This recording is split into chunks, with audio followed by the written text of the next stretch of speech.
ladies and gentlemen, and welcome to FOL Marketplace on Focus on Liberia. My name is Dennis Jai, and we are broadcasting from Atlanta, Georgia. In this edition of FOL Marketplace, and Marketplace is the place where we discuss business, finance, economics, and everything in between. Today's edition, we're going to be talking about key issues in Liberia, starting with the China Mall. There's a mall, but established this year in Painesville near the Samuel Canyon Sport Complex called the China Mall. We want to look at this more critically, the economic benefits to the citizens, and what we can, how does it support the economy in Liberia. We'll also look at the project that has been launched by the government through the Ministry of Commerce. There's a World Bank loan project called LIFT. We will look at that. And we shouldn't lose sight that Liberia is among the 10 poorest countries in the world, according to a 2021 World Bank report. With me to discuss all this, I have my co-host here, Mr. Gabriel Tabito Carter. Mr. Carter is a member of FOL Marketplace team here. Mr. Carter, welcome to the show. And it's a pleasure to be here. I look forward to having a good discussion. Thank you. Another member of the Marketplace team is Professor Larry Kennedy. He started adding the K in his name very later in life, but we're not going to go into that. Mr. Kennedy, welcome to the show. Always a pleasure to be here with you, and as well as with my friends, Gabriel, and pleasure to be here with you, Mr. Sharif. Mr. And Sharif you know, Dennis, I will catch you for that. You're not pretty good. Mr. Sharif is joining us from the nation's capital, Monrovia. Mr. Sharif, welcome to FOL Marketplace. Thank you, Dennis. Thanks for having me. Thank you. We want to welcome all our viewers from across the globe on Marketplace. We discuss business, finance, and economics. If you have not already done so, please invite a friend and let's talk Marketplace. Gabriel. Can you guys hear me? Yeah. Perfect. Well, I think we have a lot to talk about. Hopefully, we can do that within an hour and a half. Specifically, what we're starting with the China Mall. As you guys are aware, there was a mall that was open in Liberia. The name is, China Mall. I supposedly is, owned by Chinese. So we want to look at the economics of the mall, whether it's will make certain things less affordable in the country, where is it situated. But for me, I think one of the things I also want to look at is what are the ownership structure? How many Liberian owns share in that company that owns that mall, right? So going forward, I think that's one of the biggest things we want to look at. That if a foreign entity go in our country to open companies, we want to make sure that Liberians have ownership in that. And the second thing is, I think you highlighted that, is the 40 million. I don't know if this is a grant or it was some kind of loan that we got that's supposed to mean that we're now being serious about creating jobs in the private sector. Specifically, I think for the discussion that I want us to look at is, how is that fund going to be used? How many years the government going to spread out over the time? And also, what companies are they going to target? Are they going to look at bigger companies, or are they going to look at the mom and pops, people stores within the country? And also, maybe it will be good to hear something from them in terms of, if we're done investing this 40 million within 2, 3, 4, 5 years, this is the economic effect that is going to have on the country, or in terms of creating jobs. This is how many jobs it's going to create. So for me, that's some of the things I want us to look at, especially in this economy that we're in. We want jobs, jobs, jobs. And last but not least, we want, and even though this report came out 2021, we are still being talked about as one of the poorest country in the world. Why are we there? We're not poor. We're just poorly managed, as our former president would say. But how do we turn the tide, to put ourselves on the trajectory to become a middle income state? So we're going to look at that, and and explore, as always, solution to those questions. So as always, please bring your questions, bring your comments. Hopefully, we will open the phone line at some point, and we'll be able to take calls. But if not, bring your comments and question, and we'll try to incorporate those within the discussion here. So Thank you. Today, the FOL reporter Theo Williams toured the China Mall, and I'm going to show you a brief clip of that mall. They sell a whole lot of things, and the general manager is a Liberian who is he went to school in China. He's very fluent in Chinese, and in the mall they call him the black manager, meaning he's the liaison between the local people and the Chinese management. But let's do a 2-minute tour of the mall. Because if you go upstairs, you look at upstairs and come down. All right, thank you very much. You're watching the US-based Focus on Liberia online television network, and we're live and direct from Painesville, specifically at the China Mall here in Painesville. This place is just a stone throw away from the main Samarkand Sports Complex, situated in the city of Painesville. My name is Theo Williams. Let's take you on a tour of this newly opened China Mall. Well, we want to find out a few things. Why, in the first place, this place is named China Mall, and what are some of the things that are on sale here. And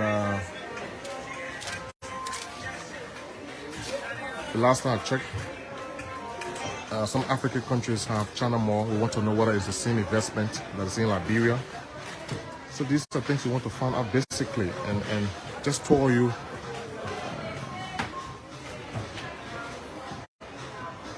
around this facility, so you have a glimpse of what they have here. These are all flowers, decoration. That's a little bit of the China Mall. Mr. Cherif, you are in Monrovia. Have you visited the China Mall? No. Okay, but I'm sure you heard about it. Well, there is, I'm not sure about this one on Dupont Road, but there is a China Mall at Mama Point on UN Drive before you get to the Mama Point Hotel. It's a very big building, but it's really pretty much empty. It's not a lot of stores in that mall. I know I have been there for a seminar before, but it's not a whole lot of activities in that building. It's a building where they host other events and whatnot also. But this one in Painesville is my first time seeing it. I'm not familiar with it. But here is what I can tell you. We as Liberians, particularly in Liberia, we are yet to catch up on the idea of a mall. Most people still go down Waterside to the little mom and pop shops, and go to the fuller shops. Those are the places that a lot of people that I know really go. But from what I see in that store, I'm sure they will attract a lot of people. But I don't know. I didn't see the entire mall. I saw one store. So I'm not sure how big this mall is, but I haven't seen that. I don't know anything about it. Right, and they're calling it mall, but it is. I don't believe it's in the sense of mall that we have here in the States, where you have different stores, Macy, JC Penney. Everything is just one store, but they have it's a huge place and they have a lot of things. I think that's the concept they're trying to say here. Yeah, Larry. What you make of the China Mall, and when they were interviewing the people, what they were saying is now you don't have to go to the goods there at the China Mall. They are relatively cheaper compared to other parts of the country. The goods, they take them directly from China, according to the interview. There's a long one. You can check it out on our Facebook and YouTube pages. And so that's what they do. And now you don't have to, if you are in the Painesville area around SKD Sport Complex, you don't have to go to Central Monrovia to shop. So benefits, good things. What's your take? So the benefit right off the top is it's going to create some jobs for some of the young people in Liberia. but the number of jobs it's going to create, I don't expect it to create more than, let's say, 75, or even 100 jobs just to be kind of generous. Yeah. So that's the good news.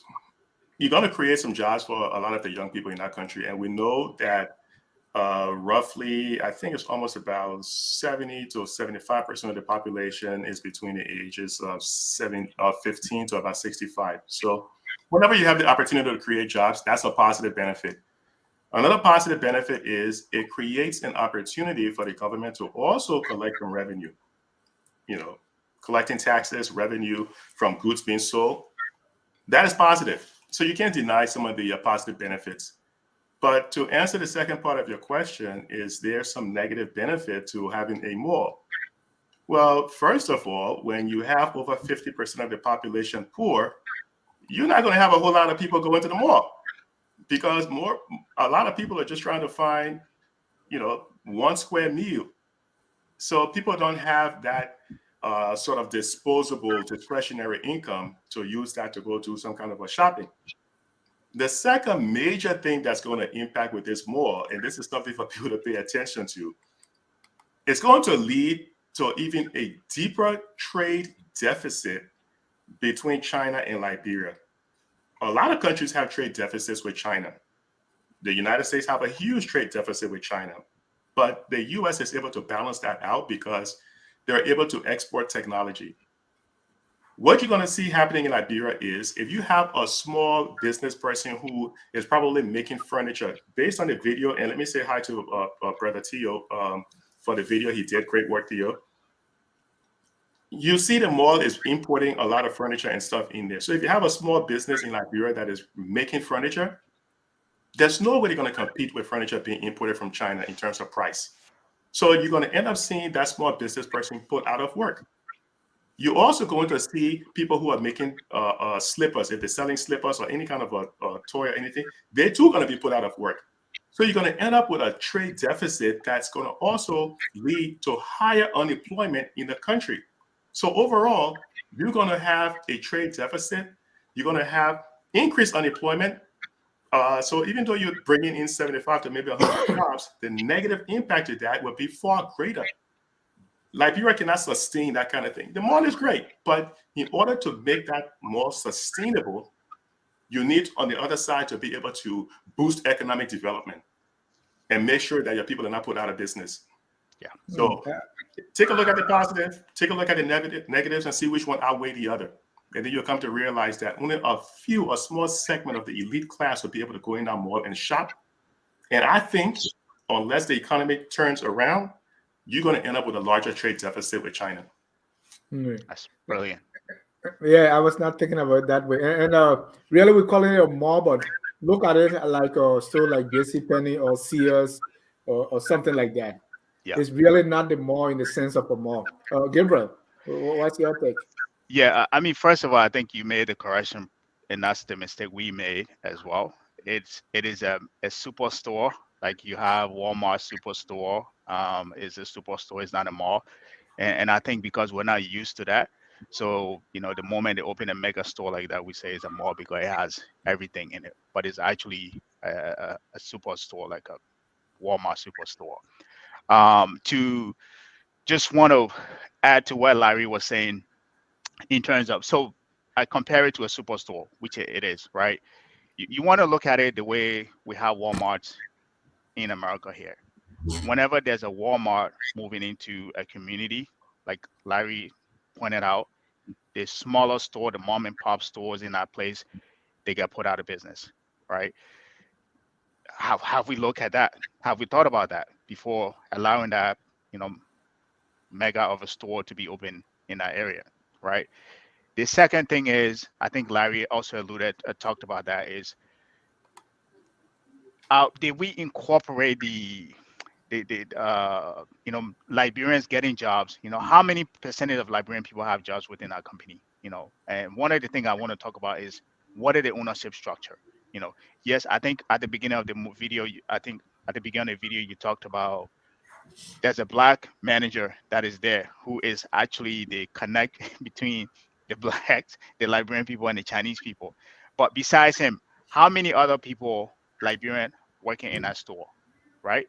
Not only working in a store, do we have any Liberian ownership in our company? So in as much that we can have few Liberians people working for that mega store, the profit that the equity within that the company will be benefiting from, we want some Liberian to be able to benefit from that. So we want to make sure that if it hasn't already been done, that's something that should have been looked into, that we want to make sure that Liberian have some shares within that company, right? Because you want to make sure they benefit from it from a longer term standpoint. I think for me, I think it's a great idea, but when we're bringing in stores like a superstore, uh, those are the fundamental things we need to look at. I think Larry already talked about the economics part of it, so I don't have to go into that as well. But I think for me, that's um, my 2 cents from yeah. Thank you. Mr. Ahmed Sharif. Thank you, Dennis. Larry already talked about the economics aspect of it. It's exactly where I like to start from. Gentlemen, I think we are making mountains out of a bark. This is a store. This is a store. A store is more like just people trading. Somebody opened a store and they put whatever name they want to put on there or whatever it is. Maybe it's a mall, but I did not see the mall. However, I know of a China mall in Liberia, which is at Mama Point. I believe it is about 4 stories high, and there are segments of stores in that mall. However, like I said earlier, uh, most people don't go there. It's virtually empty, and sometimes they host other kinds of events there. But let's go back to the economics that Mr. Kennedy was speaking of. A store is a store. This is not like a concession where you are hiring thousands of people and you begin to count how many Liberians. I'm sure if they have a black manager, I'm sure there are quite a few Liberians working there. I don't think they would bring the entire staff from China to come and work in the superstore here. But having said that, the one thing I don't understand is the correlation between opening a store and creating a trade deficit. A trade deficit is a totally, different thing to be talking about in opening a store of this magnitude. Either way, what did I see in that store? I saw napkins, I believe, napkins. I saw some artificial flowers. Those things are not made here. So if you go anywhere in Liberia, you are going to see tissue, be it in the supermarket or be it with the traders in the neighborhood. You're going to see those basic things. Maybe the prices over there are a little cheaper, but regardless of that, most of these things come from China because they have the means to mass produce these things for the entire world to be able to buy it at a much cheaper price than most countries are able to. And that is what gives them that capacity to do that, to be able to do that kind of business. They have done it everywhere. They mass it, just mass produce everything. I'd It's like to not ask the him a few best questions. quality. Let me steal some of this time. Even though you basically Go ahead. Sorry. Sorry about that. Go ahead. Uh, uh, I'm sorry. I've You were lost my saying train. it's not the best. Uh, the why? You were saying it's not the best time to. I'm just trying No, to help you recollect your thought. Go ahead. yeah. But the store itself is not. It's a store. But I think for this platform, I don't think we should be talking about a store of that nature. I think there are a lot of things that we can be. But the only thing I don't understand, Mr. Kennedy said, was the correlation between Yeah. opening a store Trade deficit. of a trade deficit. I think trade deficit is a different kind of a thing. Just about every country in the world out there has trade deficit with China because they are easily and quickly able to manufacture a lot of things in a large quantity and for very, very cheap. So a lot of people go there and try to mass produce these things here. I believe the Yeah. United States it's about $500 billion, and that number goes all around the world. The entire Europe is the same thing. But we don't produce anything in Liberia. In fact, what we produce here, we don't even use any of the things that we produce. We just Yeah. Can I, Let's can I, Larry explain about that trade deficit. So Larry, uh, we people are going to China every day buying things. So anytime you listen, some of the things in that store include power bank, furniture, pool tables, and the rest of it, right? But what is the idea of trade deficit? People are going to China buying things. So if the Chinese themselves bring those things and put them in a mall, at least it makes our road shorter, right? So let me answer that question by rephrasing it. So, Mr. Sharif, would you agree that the more goods you import into Liberia, it would lead to a trade deficit? Do you agree with that statement? The more goods you import into Liberia, if it's higher than how much you export, would that lead to a trade deficit? We export almost nothing. We are not exporting any of those things. Yes, Liberia is a net deficit country in terms of exactly. trade. That's why he was So you're referring pretty to. much agreeing with me. Let's go one at a time. Okay. Liberia is a net deficit country when it comes to trade.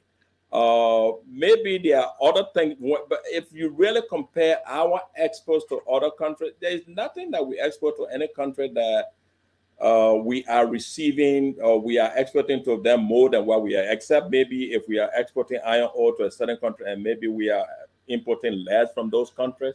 But other than that, everything in Liberia, we import them. So Liberia is really a net import country. We don't make any of these things here. So you're essentially repeating what I'm saying, but you're saying you disagree with me because I'm saying that by having It's the a store, that store, I don't know how. Let me try it again. Maybe the word is what he's ticked off by, but that's exactly what it does. Right? So as you keep building more stores in Liberia one at a time, it's like trying to put water in a bucket. You have to start at some point by putting water in a bucket. And the more water you put in the bucket, you reduce the amount of water you need. So let's put it this way. You keep building malls, stores, whatever it is, means now you're importing more stuff from China. The more stuff you import from China, are you suggesting it's not going to lead to a larger trade deficit? I mean, you're agreeing with me, but then at the same time, you're saying, oh, because it's a store, it doesn't lead to a trade deficit. Hold on, Mr. Sharif. Let me add to that. There's going to, according to the manager, they're going to open another store in Senko. So are you saying because it's a store, so what they are importing is small, so it doesn't really affect trade, and it's not going to cause a trade deficit? Regardless, we do not make any. Here is the thing: we don't make any of those things there. So regardless of what, we are going to have to import toilet tissue. Yes, there is actually a company in Liberia that make toilet tissue, but when it comes to those particular things, a lot of those things that they were selling there, we really don't make that in Liberia. Now, you were speaking about the furniture aspect. Let me address that. Yes, if they are bringing in the furniture from China at a maybe much cheaper rate, I haven't accessed any of their furnitures or seen them. I haven't been there. But again, even if you look at that, most of our furniture market in Liberia is just for local consumption. We don't even export any furniture. The only thing that we really export on large scale is the other item. So regardless, whether it is that Chinese store or it's a Zimbabwean store that is ordering things from China, be it the same things, be it the average shirt that is out there, it can be a Nike sneakers, they're all coming from China. That's the point. See how okay. this. Let me put it another way. So I don't want to go in a circle because you're agreeing with me saying that if you are importing, Liberia is a net deficit. I understand what you're saying. You're essentially agreeing with me, but you're still, on the other hand, saying it's not at the level. That's fine. The other thing is, in terms of the furniture piece, it's going to put, whether it's a small mom and pop shop, it's going to put them out of business. Let me give you an example of something. A few years ago, the U.S. government paid they paid 2 students from William and Mary to go down to Liberia and do a study on what exactly China was doing in Liberia. They wanted to get a better understanding because they're seeing China do a lot of work across Africa, but they were really interested in seeing what China was doing actually in Liberia itself. America has a policy right now to actually compete directly with China, because China is pretty much the main competitor right now to the U.S. in terms of the size of the economy. If you have the Chinese creating products so cheap and dumping it in Africa consistently, the small mom and pop shops that are doing, I know you're saying this for local consumption, true, and that's the point.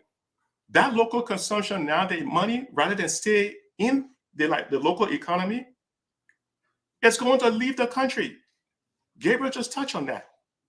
So I don't care the size of it, but unless you have economic activity whereby maybe you carve out a segment of the economy for those little small mom and pop shops to remain in business, you are essentially mortgaging or selling out part of your economy.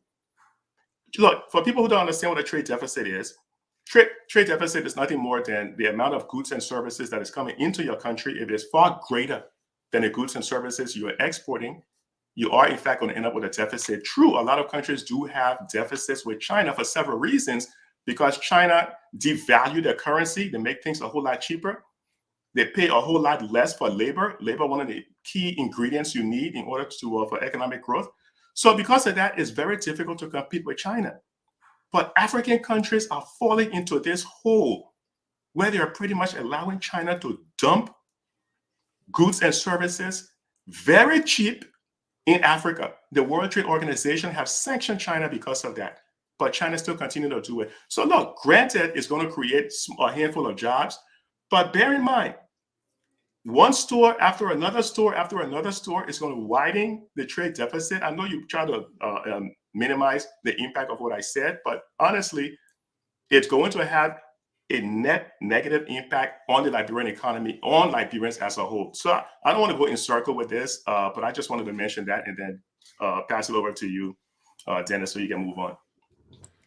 Gabriel, you can come in. I want to bring in the manager. So Gabriel, let me add another piece. There's a China Mall in Ghana, in Ivory Coast, in South Africa. Have we been able to look at the effect or the net effect of China Mall in these areas and how compared to Liberia? Unmute yourself, Gabriel.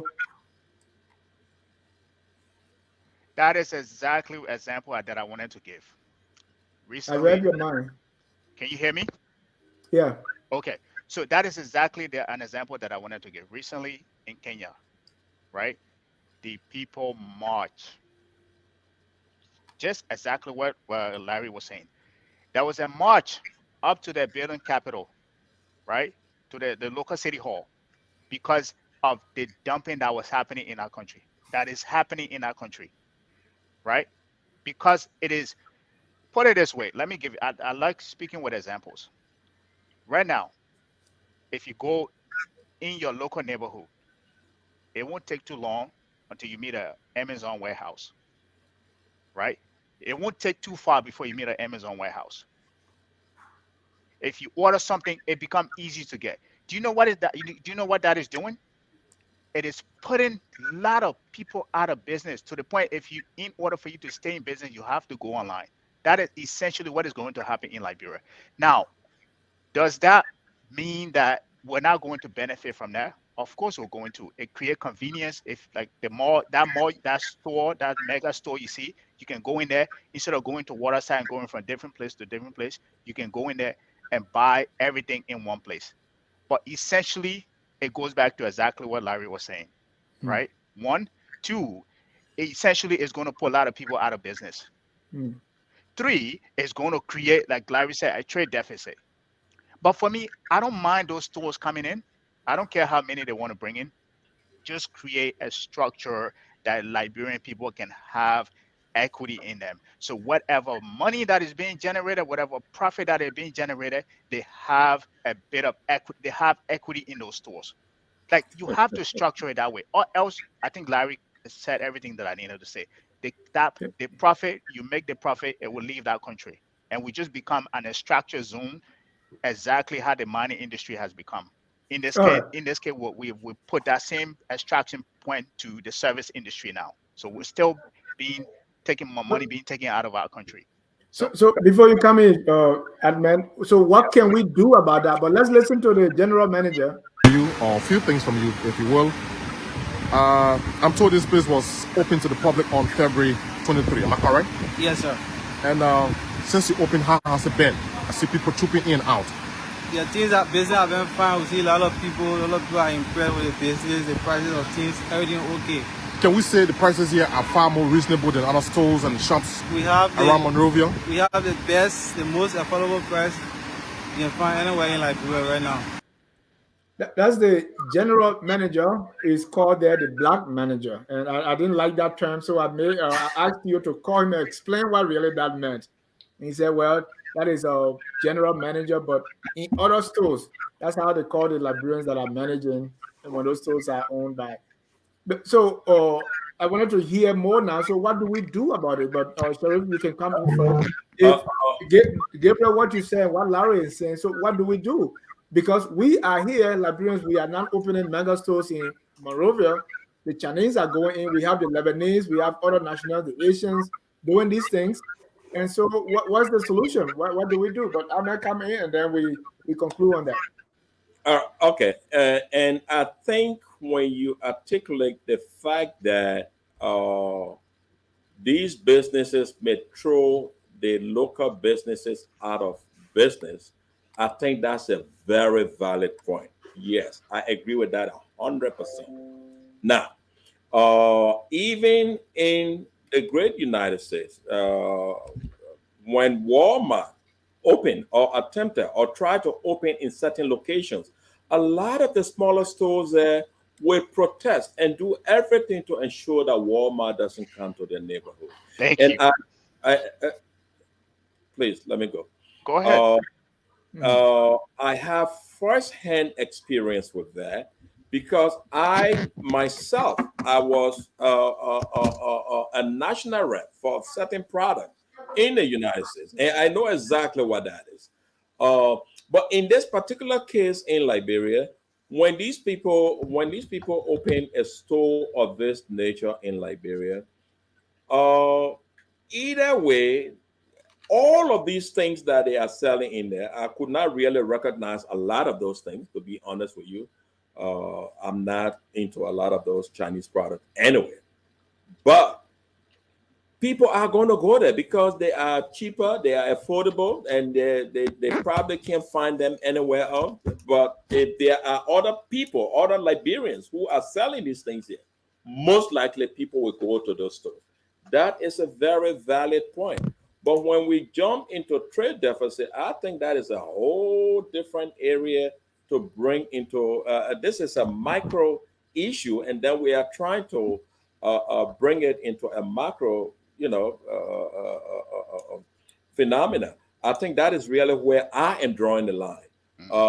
It will definitely affect, local business owners, the mom and pop shops, like you rightly put it. Yes, but again, that's what competition is for. In terms of ownership, I don't know when you say Liberians should have a stake. When people, I don't think there is a law against foreigners owning stores in Liberia because this has been something that has happened from the time I was probably not even born. At some point, the Lebanese own almost all the stores in Liberia. Today, I believe the Fula people are actually dominating in that area, maybe followed by the Madingo. The Lebanese stores are not as many as they used to be in the 70s or in the 80s. But the local economy was really in those hands, but not as much as it is today. You can say it is in the hands of Black Africans. But this store, yeah, it will definitely take a business away from the local or smaller mom and pop shops. So I want you to conclude on that. Whatever the negative effect is, how do we make that right? How do we fix that? Mr. Sherry, let me start with you. How do you can do very little. Liberia is an open Free, market free for society. all or open market? It's an open market society. Okay. Uh, you don't have the restrictions that you may have. Of course, there are restrictions as to what kind of a business non-Liberians can do, like gasoline and a few other things that only Liberians can engage in those kinds of business. But as far as trading, like merchandise stores, I think it has been, an area that was previously dominated by foreigners, and today that, has changed significantly. Thank you. Mr. Kennedy, trade deficit, mom and pop start putting them out of business, and all the little things. Gabriel talk about equity, structural ownership. What can we do to fix this? Yeah, so I think we all agree that whenever you have someone large, like the Chinese coming in, you can rest assured somebody's going to feel the pain. What you can do is, for example, in the U.S. established a law, right? The African Growth and Opportunity Act. The reason for that law is because they understand that sub-Saharan African countries are at a disadvantage when it comes to exporting. So in order to kind of alleviate and relieve some of the pain that some of these countries are feeling, the African Growth and Opportunity Act came about. This is something that the guy who was at one time a lobbyist for the Liberian government, Ed Royce, and some of these other people have fought for. You can, in fact, establish some of those same type of agreements with the Chinese, if they're bringing those kind of goods into the country, to have some preferential treatment. Sure, Liberia has free trade with China and everybody else, but Liberia is at a huge disadvantage. So they need everything they can possibly get. This is one reason why Liberia is already been approved now to go into another round for the AGOA, the African Growth and Opportunity Act. So you need something like that, because Liberia is at a huge disadvantage. Otherwise, you run in this cycle of perpetual poverty because you can't seem to get yourself out. You have no ability to export at even any type of advantage whatsoever. So the AGOA thing releases Liberia from certain tariffs, certain taxes when they're exporting certain types of goods and services to the U.S. Great. We probably need something like that. But regardless of that, sure, the benefits would be maybe a few jobs here and there, but I think in the long run, there would be a negative impact. There'll be a negative impact because we've seen what other ethnic groups are doing in Liberia in terms of business. Liberia remain at a huge disadvantage, and this will just kind of continue and go on and on and on. So just wanted to button up that whole issue and wrap that up by bringing in what AGOA has done for Liberia as well. Thank you. Mr. Carter, most of the time Liberians will look at Ghana and they say, oh, this in Ghana, it would never happen. Every foreigner, there had to be a Ghanaian. Well, Liberia is not Ghana. What do we do? This is free market system. So this whole idea that we live in a free market economy, that's a narrative. Nothing is ever free. Everything's regulated. It's just to the degree at which it's regulated. You have a lot of regulation or you have low regulation. So I would agree with Larry. There got to be some kind of bilateral agreement in terms of to correct what is happening in our country. But in terms of with this whole mega store, I would double down on what I said. This is not just any store that is you just open it. This is like you can compare it to a Walmart being in the country, right? And this is a foreign owned. You can compare it to that. If you're going to start opening a lot of these stores in our country, you have to give some Liberians some equity. Again, as I said earlier, if not, the profit that is being generated from that, even though some of these people will be employed in that, I can even count on one hand or two hands of the number of people that will be employed in there. The mass majority of the profit will leave that country. We already have that experience, historical experience with the extractive industry, where we just come, they just take iron ore and whatever commodity, take it out. Now we're seeing that happening in the service sector. This is the beginning. Gabriel, before you go too far, please break down when you say give Liberians some equity. What does it mean? Buying shares, or what does that mean? So if the company, this is and this, I keep pushing back on this narrative that Mr. Sharif keeps saying that this is a small store while we're making it a big issue. No, it's not. This is a mega store. If we were to bring it in the States, it will be equivalent to the Walmart or the like you said earlier, the Macy's and stuff like that, right?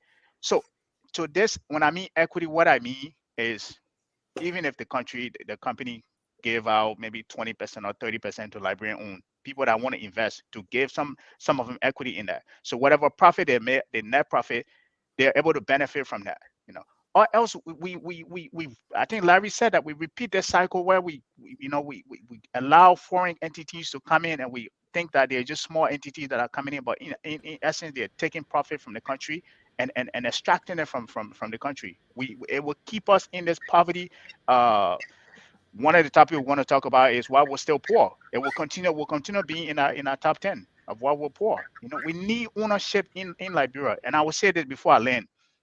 This whole idea that it is in Ghana, it is in this Nigeria, in this other African country, those countries, go look at Nigerian citizen, go look at Ghanaian citizen. Show me 1 millionaire in the private sector in Liberia. One, please. Those people have capital. So in addition to the foreigners that are coming, the foreigners, the citizens in there can invest alongside with them. So you will see a Chinese open a store like that. Guess what? A Ghanaian will open something bigger in another county, right? Or in another state. We don't have Liberians like that investing in that. So until we do, we got to protect the little bit that we have until we have capital flowing into that country to invest side to side with the foreigners. Thank you. Thank you. That's on the Chinese mall. Let's move to the other story here. The government of Liberia, under the Ministry of Commerce and Industry, launched a 40 million World Bank funded project called Liberia Investment Finance and Trade Project. That's LIFT. So during that program, here is President George Manweya making his few remarks. With the procurement of the new digital platform index for Liberia, I am further informed that the LIFT project will support the national single and the provision of a national electronic payment switch. These new trading platforms will allow you to transact your business online, even if you are in your village or out of this country, and make instant payment between banks.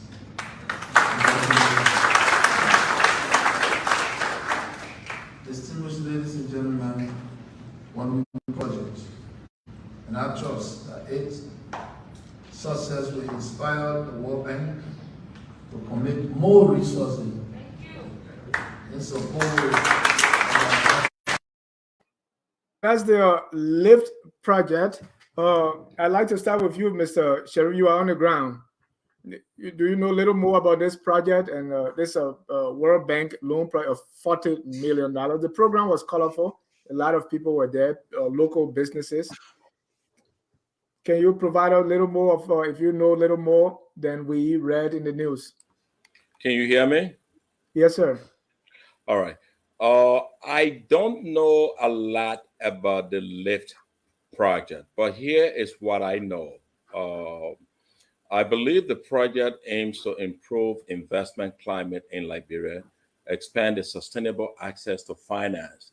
At least those are the things that that is in the document, and also increase the excuse me, and also increase the efficiency of trade in Liberia.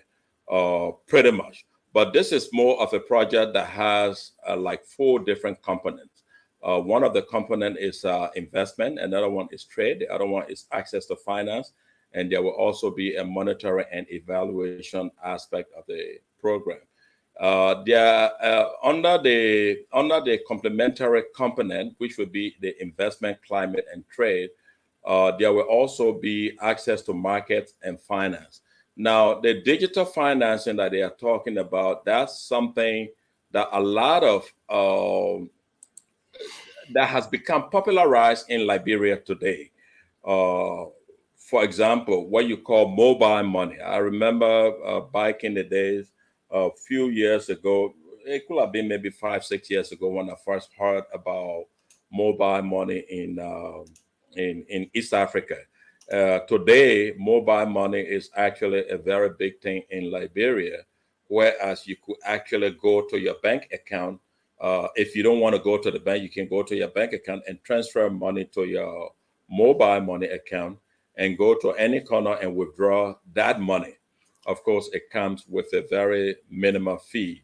But I believe what this project is actually, what they are actually talking about, this project is going to come in phases where they are going to be disbursing different amount. The lift project is from 2023, I believe, to 2025, and they will be disbursing a total of about $1,634,000 per quarter. So, say for the first quarter of 2023, that money will come. But there are different areas that they really want to invest this money. One of them is infrastructure. I think one of the highest is infrastructure. Another one is agriculture. Another one is what is it? And also commerce and trade. So there are a lot of different components, but I have to really sit down and go through the entire document to be able to speak more on it. But from what I have learned about this project, that's what it is.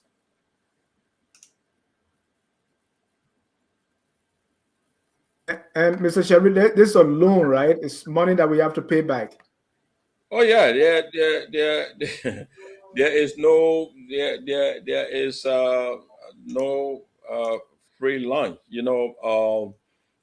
What's his name? Adam Smith said in The Wealth of Nation, it is not to the benevolence of the butcher, the baker, or the brewer that we expect our dinner. It is rather to their inherent self-interest. Of course, it's something that you are going to have to pay for, and from there, the thought of no free lunch came about. But yeah, it's not free. It's a loan, but at what cost, I can't speak on all that because I have not seen the entire document. Right. And you are also in the country, before I go, when you give loan out in this of like 40 million or more, what is the process like? I'm familiar with here, nobody likes bad credit, but in a country like Liberia, how easy it is to give out loan and get the money back. In Liberia, well, Yeah. in my experience, a lot of times people take credit in Liberia, they don't pay back. And not to say that all the people always don't pay. Yeah, there are a lot of people that also pay, but sometimes some of the people will not pay, just like anywhere else. Some people will pay, some will not pay. But I think this is a government guarantee loan, so I'm not sure if it is actually going to be channeled through the private sector so that it can be given to the people out there. I'm not sure of the channel, so I can't really speak on any of that, or if it is actually going to come directly from the government. But I haven't read about the whole thing yet. I haven't read the entire document. Thank you. Gabriel? Yeah. So at the beginning of the show, I think I alluded to that. I'm glad that Mr. Sharif was able to confirm that this is a loan.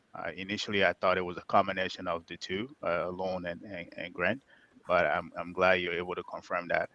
Um, for me, there's a lot of questions that needs to be answered.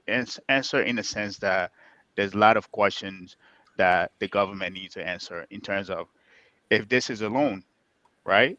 How are we going to invest this money to make sure that we're able to generate some kind of, in the long term, maybe in the next 2-3 years, to be able to pay back this loan, right? Because somebody cannot just loan you money like a credit card. You just go spend, spend, spend.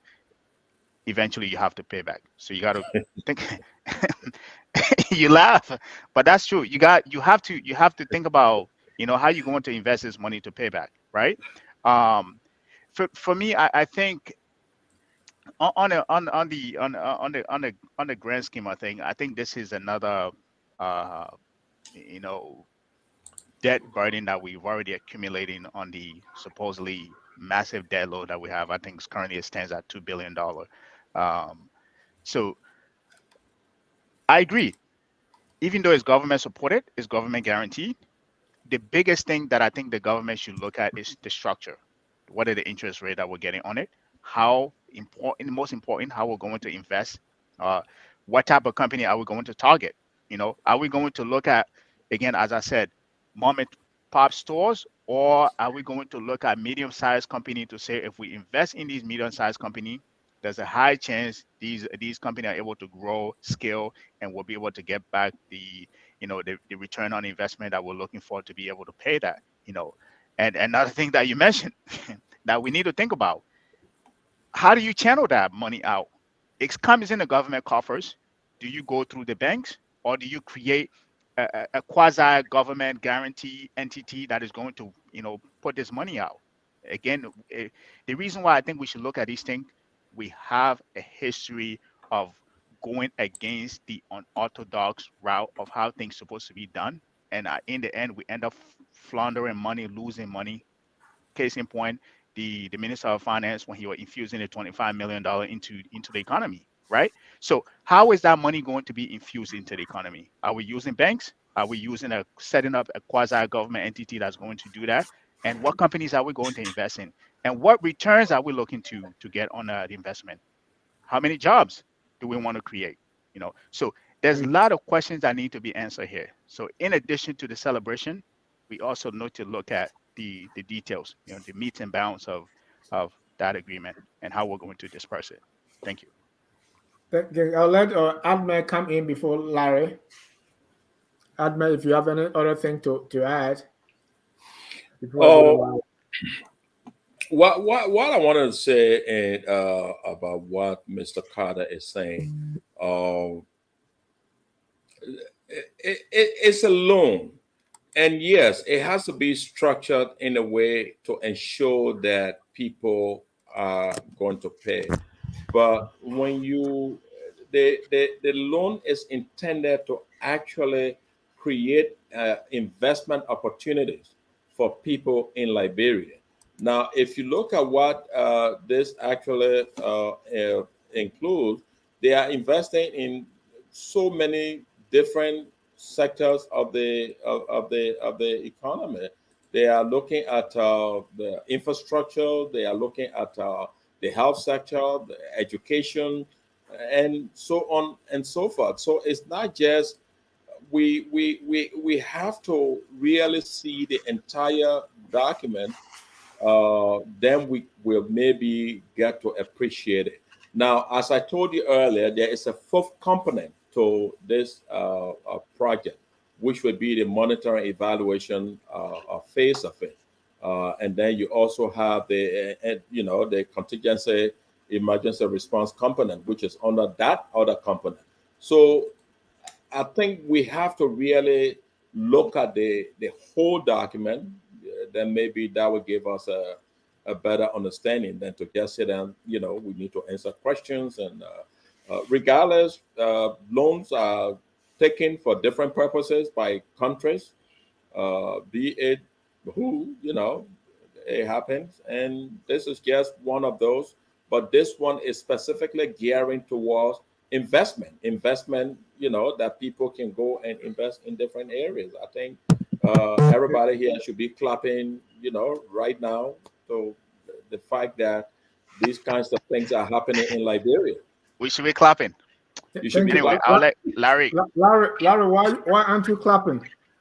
And Exactly. what will it take for you to clap if you're not already clapping? Look,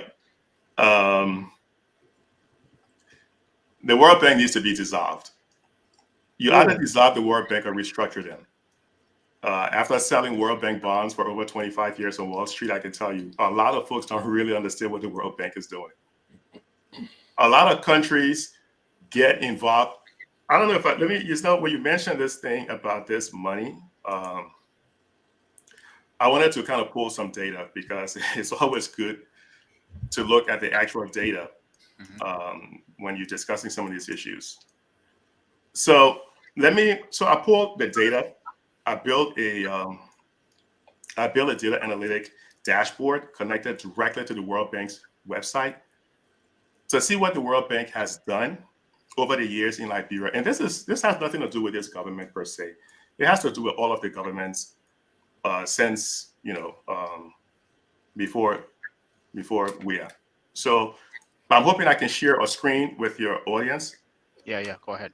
Yeah, Okay, so let me share that screen so I can explain something that's very important. So here's a dashboard that I built. And again, it has nothing to do, and this dashboard is really linked directly to the World Bank's website. So any information related to Liberia will automatically feed to this dashboard. It goes all the way back to the early 60s. So if I were to click, for example, let's say 2004, I can see exactly what the World Bank did. In terms of project, I can see which project, their project ID, what it was meant to do, what happened to it, and the total cost of that project. So it's always good to understand what is happening in Liberia with World Bank projects. Here's 2008. World Bank had a project out there called, it was meant to help the extractive industries, that whole transparency thing with the EITA, right? So you can see, but what is important is there's some grants embedded with some loans. This 40 million right now is 20 million in grants and 20 million in loans. But when you look at it overall, I mean, again, we can look at, and I can, show you overall, you can see the World Bank has pumped in over 2.5 billion in Liberia. Take a look around Liberia. Did you see $2.5 billion worth of economic activity in Liberia? A small fraction of that was really just a grant. A larger portion of that was loans. This is where a lot of the debt you see happening in Liberia, where it comes from. So when you see Liberia getting all those debt forgiveness and things, it's because the World Bank make these loans. Sometimes they are very nice, low interest rates, but it's not free. So what the World Bank does is they take these loans to African countries that have very poor credit rating. They package it. It's similar to the mortgages you see here in the US, right? Where you have Fannie Mae and Freddie Mac. They would take all these mortgages, they would package it, they would turn it into an instrument, and it gets sold on Wall Street. It's the same thing with the World Bank loans. They take all these loans to Ghana, to Liberia, to Sierra Leone, to the Cote d'Ivoire. They package them. It goes through a process called securitization, where it is then sold on Wall Street, and we end up selling it to other people around the world.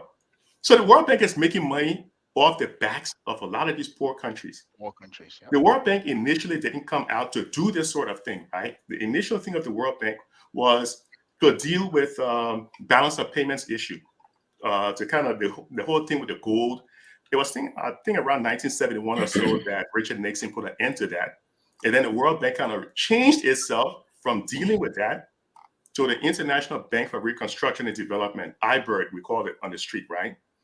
They're doing things that they really shouldn't be doing. They need to either be restructured, because you can have a corrupt, inefficient, ineffective government receive loans from the World Bank just to stay afloat.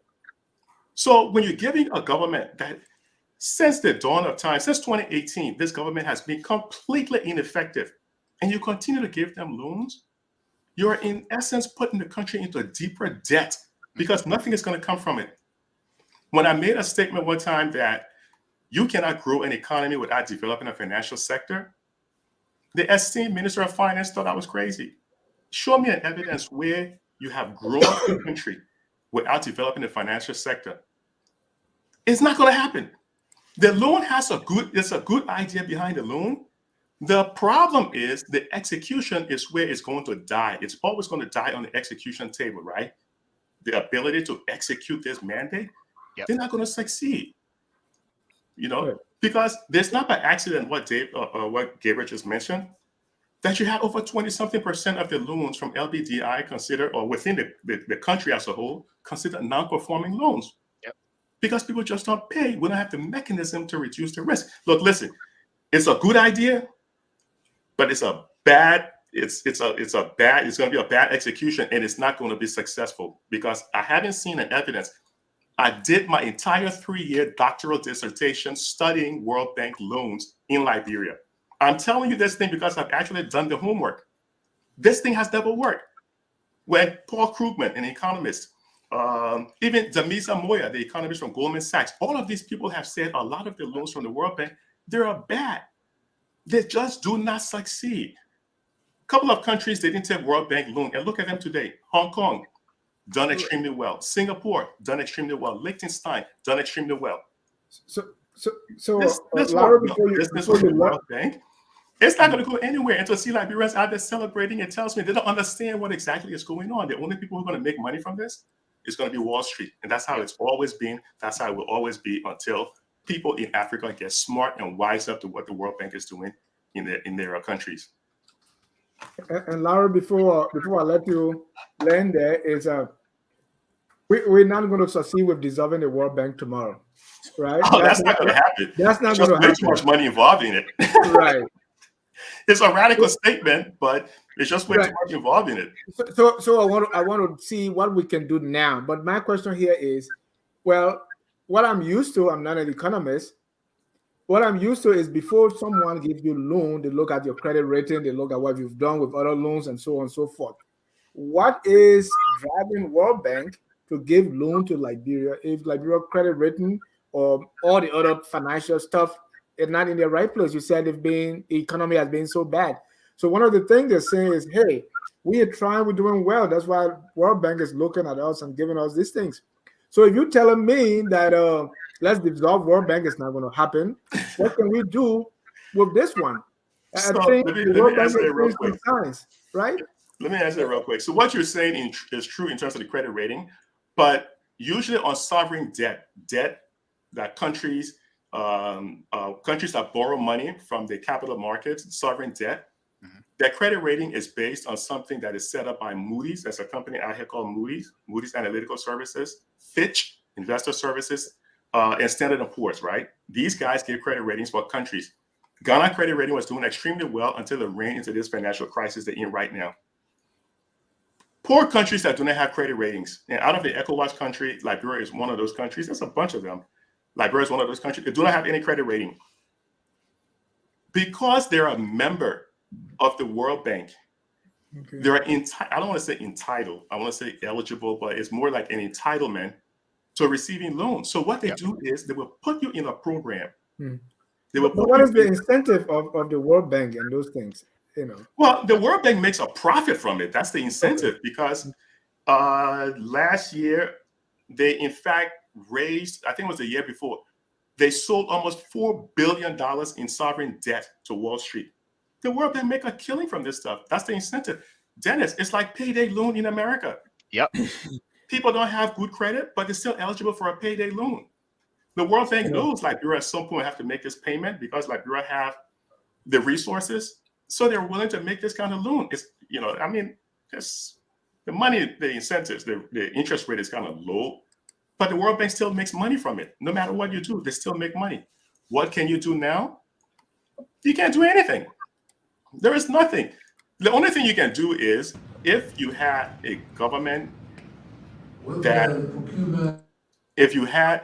was effective.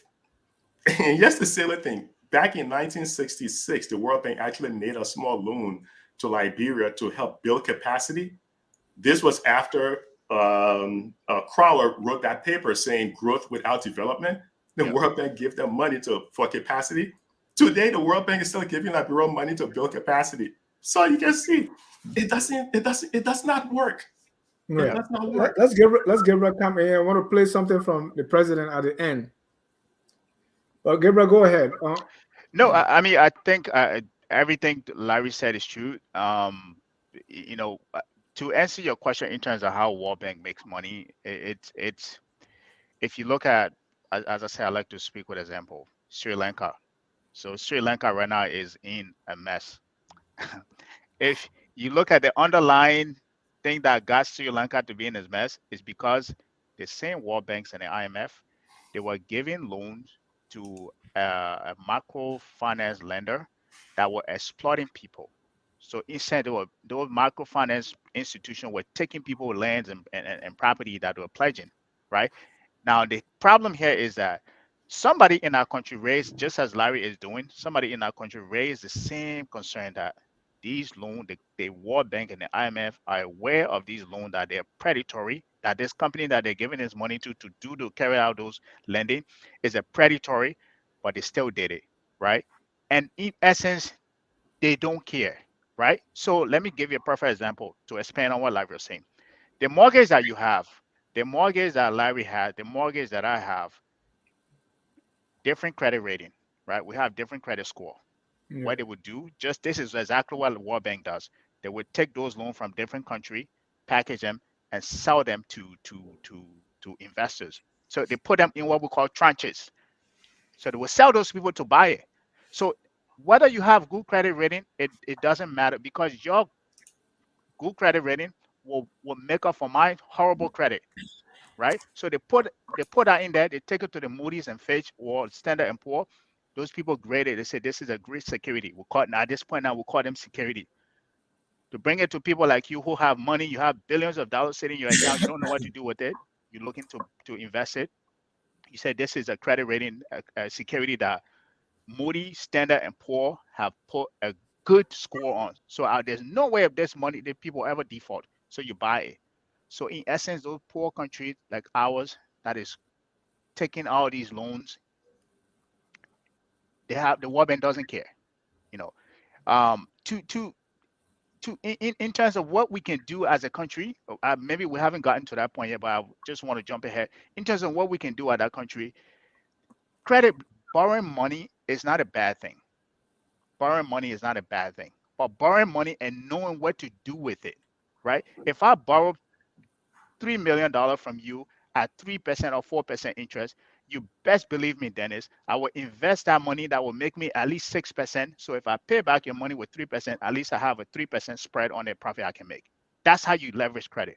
But if you keep giving money to a country that is continuing to use it, it's like giving maybe your teenager a credit card. They don't understand it. They just go swipe, swipe, swipe, swipe. And when they come back, you say, what you do with all this money? They say, oh, I bought sneakers and bought all this stuff. And you turn around, you know this person is horrible, and you give them the money again without explaining to them how they should invest it. At some point, you have to cut up and sit down with this kid, this child, and say, this is what I want you to do. This is the impact of credit. This is, if you continue to spend money like this is what it's going to do to you. But the World Bank doesn't care, because they make profit. And in essence, we're just this extraction place that anybody can come and make money off of. Let me play something from the Mr. President on this loan. With the procurement of the new for investment, trade and commerce, that is clear message can be sent to the world that Liberia is open for exciting and profitable things. And thank you, our partner, for this milestone. Fellow Liberians, everything that is for, this is what I'm facing.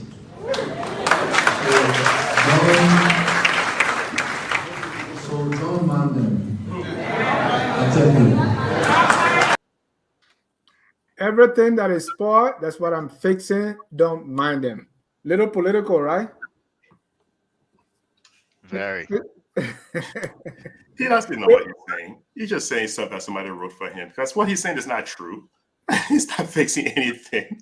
He doesn't understand the World Bank process, the World Bank lending process. The reason why they put you in a heavily in one of those programs like the heavily indebted poor countries. Mr. Kennedy, you can say that. This may have economists. They are Mr. Tuet, but let's conclude on that. Let me start with Mr. Sharif. Sometimes is the little twist. I mean, this is political season. Where is that little twist on the politics? Maybe that's what get some people to be scratching their heads as to the not the value, but the motivation, the motive or the motivation. Let me say behind those kind of endeavors. Okay, let's take loans and do this, even though we know this is a predatory loan. I'm saying that I don't know if that's the case, but let's take it for political reason. Is that what driving these things, or we clearly know that it's going to benefit the people? Dennis, Larry, when you spoke of Paul Krugman and his thoughts on the World Bank, that has become a very popular view around the world. A lot of people believe that the World Bank is not right for many countries. I can't even begin to argue with that. One of the few remaining Keynesians out there, Paul Krugman, yeah, he spoke about it, and he has been very vocal on the World Bank. But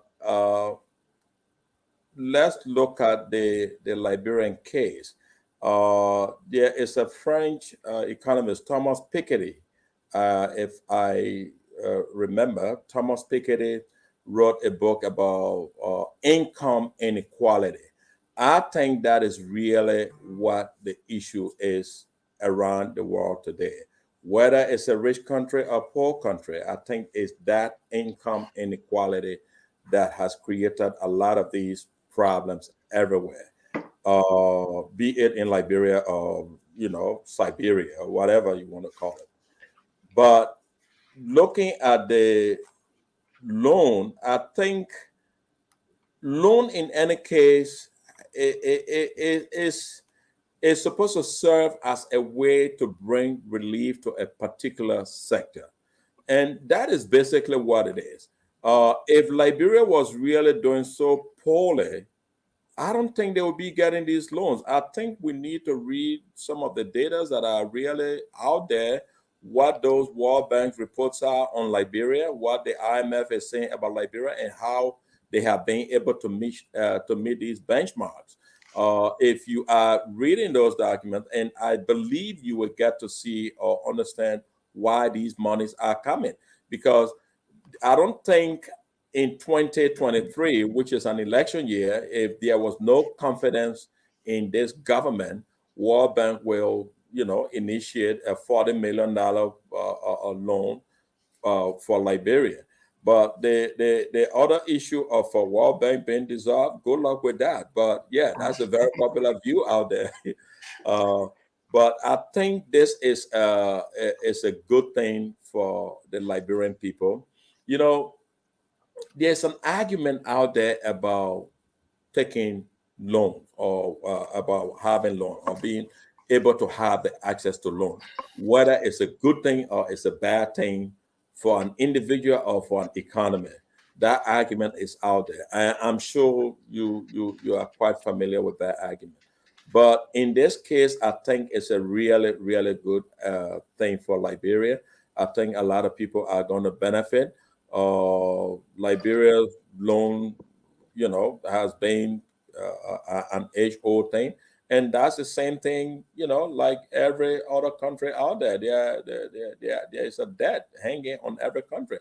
I mean, I'm not going to speak on the semantics of how these loans are packaged and sold. Yeah, that is true. But like I said earlier, it is in the interest of these institutions to also make money. So that is something that we already know. These people are not going to give you loans that are free. I think it's the overall benefit to the country that we should all be celebrating.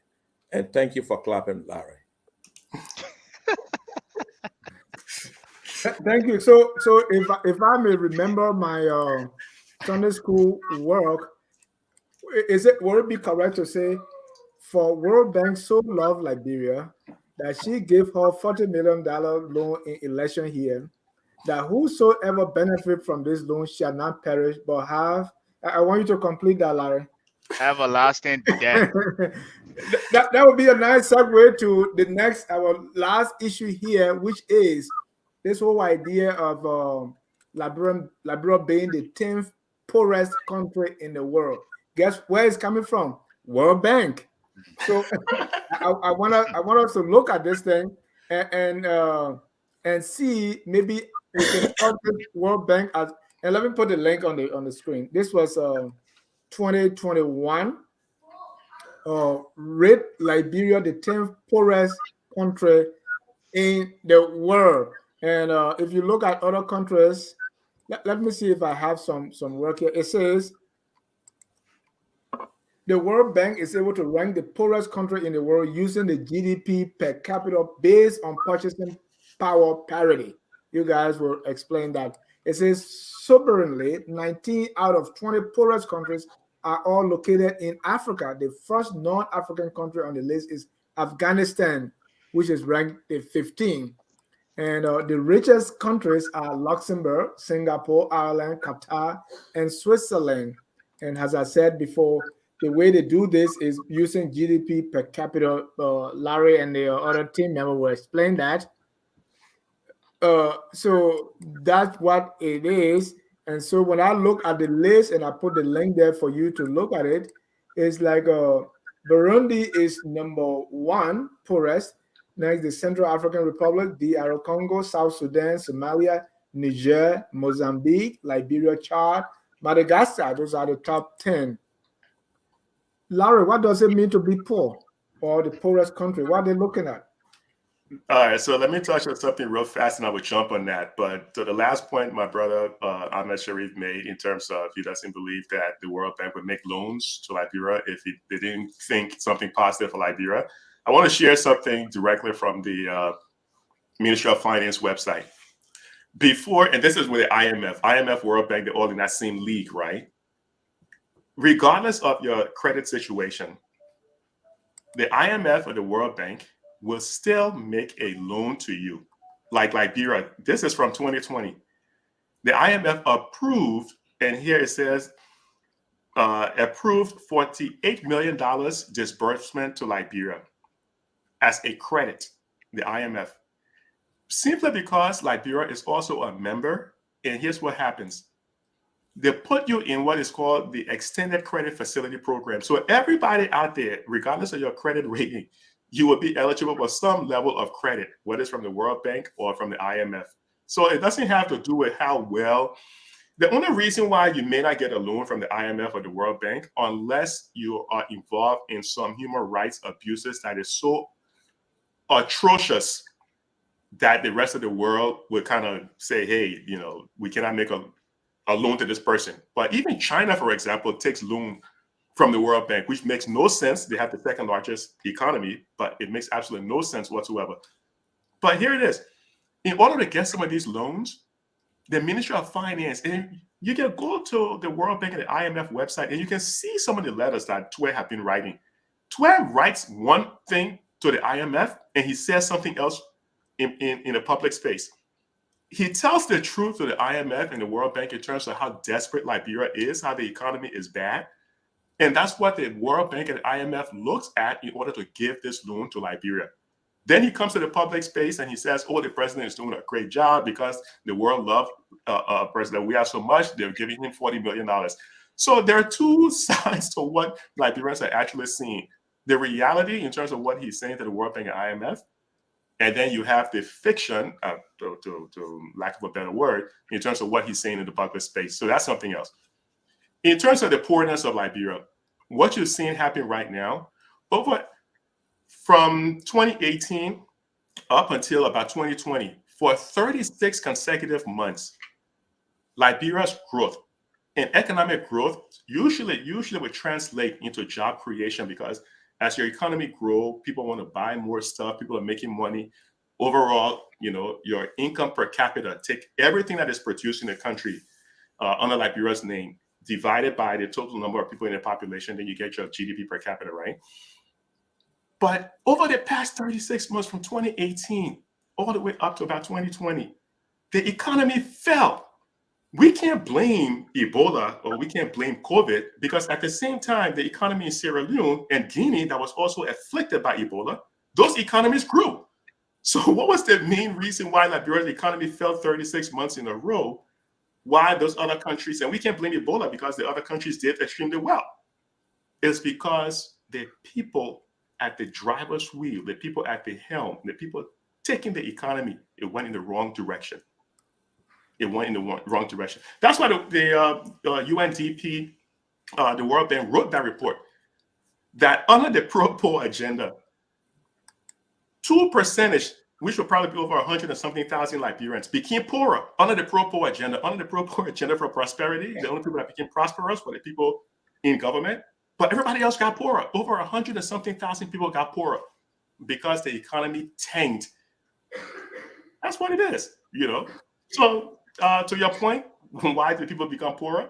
Had nothing to do with Ebola, because right after Ebola in 2017, the economy grew, but it fell again in 2018. So you can't blame Ebola. Can you blame COVID? No. The falling of the economy happened way before COVID. So the only thing that is left is that people who were actually driving the economy, they were incompetent. That's all it was. They were just purely incompetent, because Sierra Leone economy grew, Guinea economy grew as well. So I put that on the table. And again, I offer you facts. How is this GDP per capita based on purchasing power parity? What does that mean? How does it relate to the day-to-day living condition of my Boyana in Logan Town Market or Soniga in Joba? Larry, I want you to end with that. A basket of goods here, a basket of goods in Liberia should cost the same as a basket of goods anywhere else. Meaning, if you adjust it, adjusting for inflation, adjusting for currency, it should all be the same. But when you look at that basket of goods in Liberia, because the people lost purchasing power, is the value of your currency, right? When you lose that value of your currency,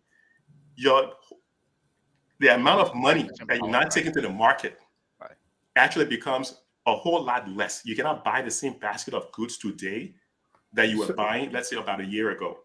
So it means you are poor. You are poorer. Yeah. The Liberian, look at the Liberian dollar, how it fell. There's a relationship between the amount of currency you put in circulation and the value of that currency. Right after this government came into power, the Liberian currency fell tremendously. Why? Because people may say, hey, there was nothing missing with the 17 billion, whatever the case may be. But it's reflected in the economy because the value of the Liberian dollar tanked. And today it is still around 150, 160 or so, even though it's being manipulated. But it's still at that high level because your dollar today is worth a whole lot less than it was a few years ago. So, Mr. Carter, this at what point do we? This is World Bank report, the same World Bank that, according to Mr. Sharif, is looking at Liberia and say, "Well, you're doing well. Boom, here 40 million." We say, World Bank, you are not right. Now the same World Bank is saying Liberia is the 8th poorest country in the world, and we say, "Oh, that's true." Which of this World Bank we want to believe now? So I guess that is a touche to Mr. Sharif, right? I mean, the last segment that we're on, he said, the World Bank look at Liberia credit. That's why they were able to give us, loans like 40 million, even though I don't think 40 million is just a penny in terms of what we're supposed to be getting if we had serious people in power. So that is a touche to Mr. Sharif. But in terms of Liberia being labeled as a poor country, I'm surprised that the GDP per capita went up. The last time I checked, I think it was at 650 or something. So we're up there in a bit, but I think we can do a lot better. We can do a lot better. And the way we can do a lot better is that, again, if Liberians had equity in their country, into the economic activity in their country. If you have equity in your country in terms of economic activity in your country, you will have lot disposable income, which in turn increase your purchasing power parity in the country, which is exactly how the World Bank measures the poorness, if you want to call it a word, how poor we are as a people. All of that boils down to having access to capital, disposable income. You can't do that unless you have equity in your country. And Liberia currently, since our inception, we have not had equity in our country. And I think that's how we can get there. Mr. Sharif, 10th, do you really feel that when I said Liberia is the 10th poorest at this 2021, and you are in the country, do you feel that, or it looks like something that is it reflected on the ground? Well, let's put into perspective what GDP is. GDP is the accumulation of goods and services produced within an economy. Okay, so all the goods and services produced in Liberia makes the GDP of this country. So that everything that we are exporting out there and everything we are also making here locally, everything comes together. It makes up what? The GDP. Now, when you divide that number by the population, then you get the what? You get what they are calling the GDP per capita. That is what is believed the average number of person, the average person in the country is really worth. Now, but here is what GDP doesn't tell you. GDP doesn't tell you how well people are living. It doesn't. It doesn't tell you how well people are living.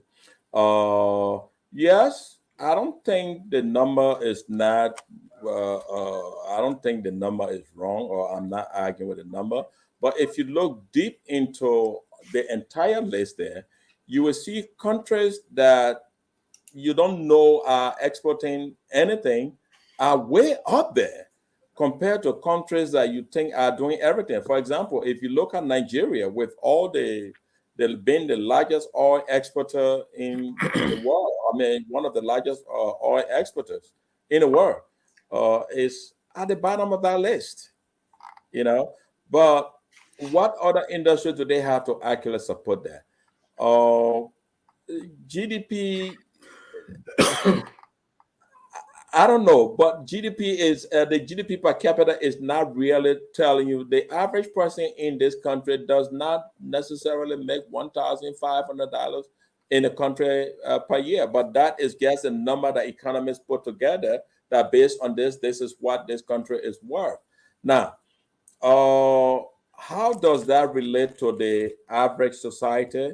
Yes, that you would get to see that, but a lot of times these numbers, yeah, it is what it is, but I don't really see how that determines how well people are living in the country. If you look at Luxembourg, $134,000 per annum, is there a better life in Luxembourg than maybe in the UK? People may argue, whereas UK is way down below Luxembourg.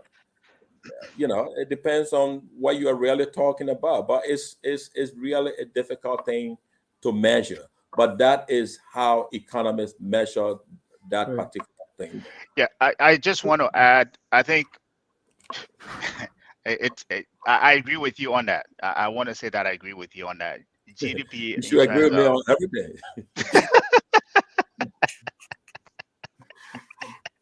You see, that's why I didn't want to. I kind of hell. I wanted to withhold that me saying that. I agree with you on that. Even the guy who created the GDP measurement, Simon Koznek, right, in 1934, he said that. He said we should not rely on it too much, right? He said we shouldn't rely on it too much. That it has its flaw. It's not a good measurement of how well people How are well doing in the people are country, living. right? But in essence to that, I think this is a human thing where when we see something new, everybody just jump on it and think that is a good measurement. But nonetheless, I still believe that we can do better than we're currently doing. Let me However, put it another way. Let me put it another way in terms of what my brother Ahmed was saying. Let's say you have 5 people in a room, and that entire room you have $100. Your GDP per capita for that room will probably come out to about $20 a person. But you can have one person in that room that has $90, and everybody else is splitting $10. But the GDP per capita will not really explain that. Hey, you have one person who is actually controlling the wealth of that entire room. So it is a number that and they are right? It's not a good measure of how well people are doing. That's why there are other measures out there. But it's just a quick, easy, dirty number that people use to just kind of make some quick measurement. But another thing real quick, Dennis, before you go to the lines. The problem with Liberia is lists, right? That's supposed to collect data. We don't have a good economic data bank. Here in the US, we have FRED, we have data.gov. I pull this data every day in terms of the analytical work that I do, right? The Federal Reserve Economic Data Bank of St. Louis is a great source of where we get a lot of information. Bureau of Labor Statistics.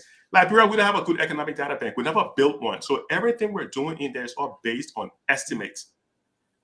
My brother Ahmed mentioned Nigeria. Another reason Nigeria could also be suffering is because the population in Nigeria is extremely high. It's a very large population. Liberia's population grew at a rate of over 2% per year. Right now, we're crying about the census, right? The census, the numbers look all skewed because somebody's been playing with it. So we don't have very good data in Liberia. So I'm not going to argue too much about GDP numbers and all that stuff. So just wanted to throw that in there. Thank you. If you want to join the conversation, please call 605-313-6004. The code is 791-403#. Gabriel, at this time, I think we don't have much time for callers, so we can go to the comments. If you can bring on a few comments there, and we'll discuss those comments. Okay, just bear with me here in a few minutes. Let me go to the comments here. Some of the definitely so. The World Bank is making business, and we will never develop to our full potential as long as we continue putting ourselves in debt with those Bretton Woods institutions. Yep. That is correct. Emmanuel Jackson continued. Bretton Woods never included Africa in their global economic plans, but used Africa, particularly Liberia, for raw natural materials for their economies. Gabriel, are you there now to the comments? Yes, I'm here. Yeah. All right. So okay. Take it away from here. Okay. I will take it away from here. Okay. So we have another comment here from Cole. This is Cole. She said the only people competing with China are other Asian, the Lebanese and Indians. Liberians are consumer. I would expect to see established Asian business people here discussing these issues. We can take note to that. I think that is deep. Where are the?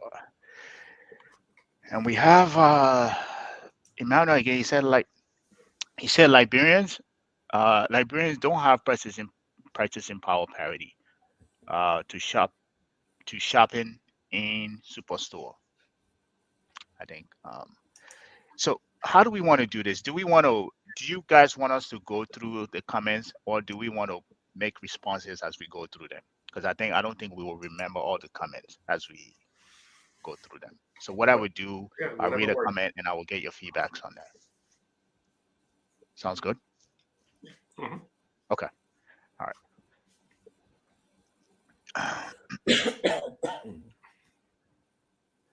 Okay, so this one is from Martin Menon. He said Liberianization policy that is set aside for Liberians has been dominated by foreign businesses. The Ministry of Commerce is not enforcing the Liberianization policy. Any thoughts on that before we move on to the next? Go ahead, Ahmed. No, I don't know what to say about that. I don't know when you say the Ministry of Commerce is not. I don't know. Okay. Larry, any? No? Anything, if anyone is breaking any laws, the Ministry of Justice should really be chasing that. I mean, Ministry of Commerce can race it to the Ministry of Justice, but other than that, I think it's just business as usual in Liberia with that. Yeah. So Emmanuel Jackson again, he said, I want us to go back to that cool comment. I think there's a lot to be gleaned from it. Emmanuel Jackson said, we have the experience with the Lebanese in the electronic market. Lebanese merchant purchasing huge consignment of Samsung products from Dubai and sell them in Liberia, whereas we can have Liberians entrepreneurs directly franchise with Samsung in Korea or Japan, creating better paid jobs for Liberians. Any thoughts on that? Listen, Larry, can I go ahead? Yeah. Yes. You know, Like I said earlier, the Lebanese are more of traders in Liberia. They for the most part, what they do here is trading. It's not really an investment skill that they are doing. They and the Indians, except for maybe Seti Brothers and Jetty. These people have actually established industries where they make rubber materials and other things like zinc. Those things are locally produced by those two companies.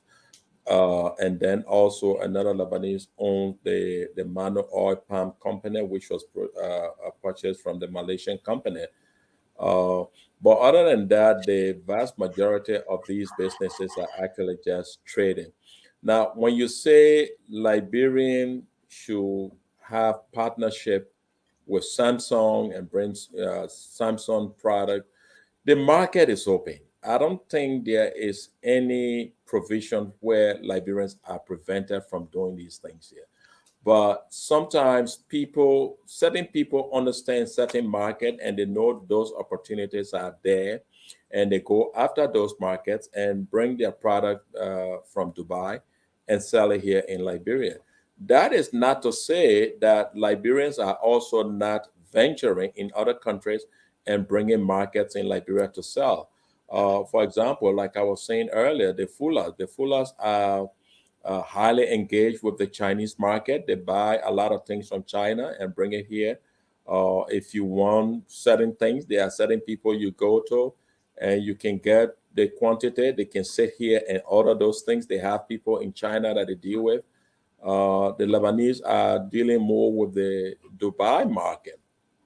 So those are the two different. However, there are also Liberians that are trading in some of those areas.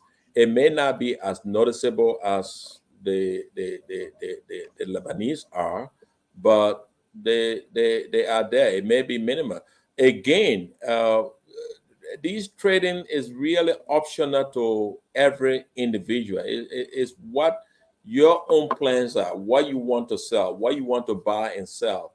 I think that's what it is. It's not someone that is organizing a business for you to come and say, hey, you can go and buy these products from this place and just sell them. So sometimes some of these people, like Lebanon, right now, Lebanon is on fire because there is almost nothing functioning in that country. Hmm. So most Lebanese in Liberia are really happy that they are somewhere where they can make business. The average person in Lebanon can no longer make $100 a month, whereas $100 in Liberia for a Lebanese is nothing. So what have we seen? A lot of Lebanese are also coming to Liberia to do jobs that they would ordinarily, normally not do. But in today Liberia, you are actually beginning to see those kinds of movement.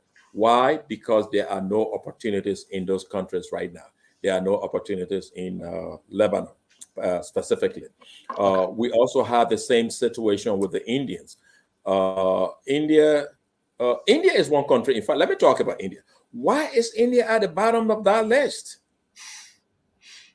Oh, we can we can talk about it because again, I still don't understand. I would expect that India should be at the somewhere way at the top of that list, but again, India is not. But like we all agree, it's not the best measurement, but it is what it is. Is When you the say at the bottom of the list, you mean when you say at the top of the list, you mean they should be poor as well? They should be classified as a poor country? No, India Oh, should be doing much better yeah. than what that list I shows. agree with you on that. They I are definitely they are agree. way at the bottom. The list, the way the list is, number one is at the bottom. So everything from there is really low. Right. So that's what I'm talking about. So I would have expected that India should have been doing more than what they are doing. I But agree. on the real issue, India, for example, we used to see in Liberia, most Indian companies will bring Indians to do a lot of the work that the Liberians would do because those people did not have those opportunities in their own country. So you will see an Indian man standing in the store watching, like playing security, Yeah. just watching all the other Liberians going around because they have no other opportunities in their country. Otherwise, they would not come here and do those jobs. But today, you are seeing the Lebanese also doing the same thing. Yeah. What we have to pray for is growth. To Okay. see growth in Liberia, and that would depend on all of us sitting here and all of us watching the show. Okay. Perfect. Larry, any comment on that before? Just quick 30 seconds. And I think it goes back to what my brother Ahmed said. The reason Luxembourg has such a high per capita and per 100,000 population is because of the size of the population, right? Luxembourg is under 700,000, whereas India, you have 1.3 billion. I think that may be one reason too why they're at the bottom of the list, because when you take the total size of the economy, if you try to divide it by 1.3 billion, the number is going to be kind of small. So that may be one reason too. Yeah. I want to add this quickly. I think probably 10 minutes or 10 seconds or less, right? I agree with what Mr. Sherry said about why India is even on that list. Now, I think the rate at which India is currently growing, they could repeat what happened in China. Now, this might be a far-fetched, but the rate at which that country is growing, they are, I mean, from year in, year out, they have been growing massively. So within the next maybe 10, 20 years, we could see that the economic lifting of what happened in China happening being repeated in India as well. So I wanted us to go back to this comment that Cole made. And I think it speak to a broader perspective of what we've been talking about. She said the only people competing with China are other Asian. So that means in Liberia, right? The Lebanese and the Lebanese and Indians, which she classified those as Asians, right? Liberians are consumers. That's a full sentence. a full sentence. He said, I would expect to see established Asian business people here discussing these issues. What do you guys make of that?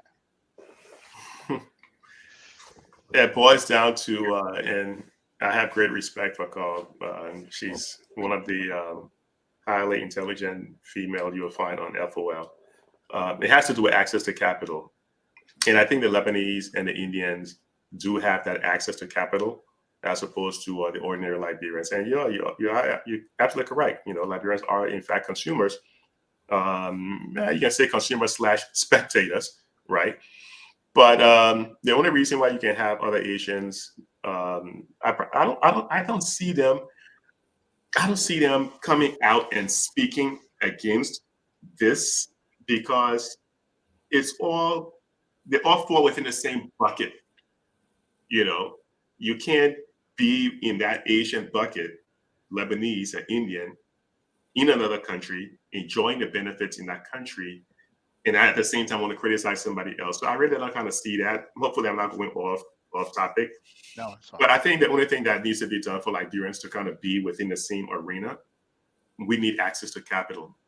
Yeah. We need access to capital, and give Liberia access to capital, but also teach them how to use that money and grow their business. It would be a tremendous benefit to the overall economy. So that's it. But Ahmed. Yeah, one thing I know, I have visited East Africa.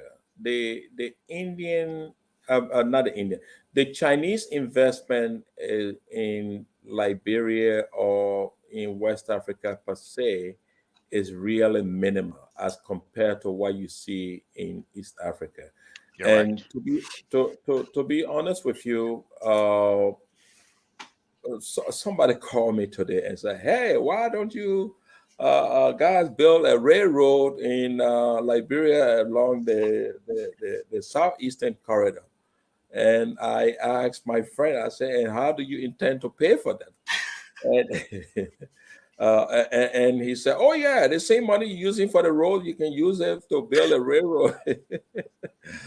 But no, on a serious note, the Indian presence in Liberia, I mean, not the Indian, the Chinese investment in Liberia or the Chinese presence in Liberia, they are really just beginning to explode in this area. But for the most part, the other people, the Lebanese and the Indian, they have always been traders.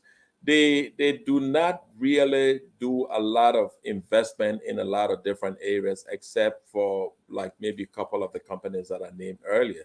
One of the things that you should also think about, we have a constitution that prevents private property ownership by non-Liberians.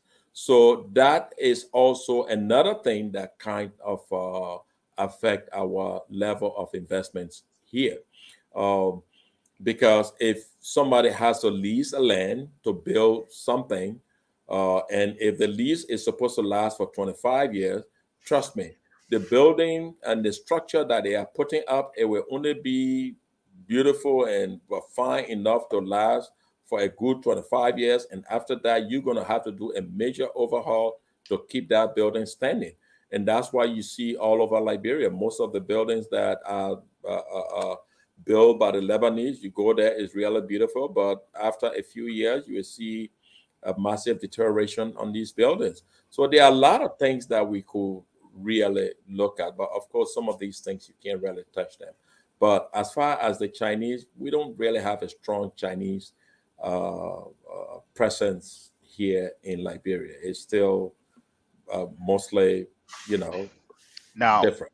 yeah, I in terms of the comparison with their investment in East Africa and West Africa, I would say I agree with you on that. As East Africa, they're massively. I mean, they're literally taking That's over the side of the continent. Um, However, they're beginning to move into the West, and the reason why I say that because I was in the Ivory Coast.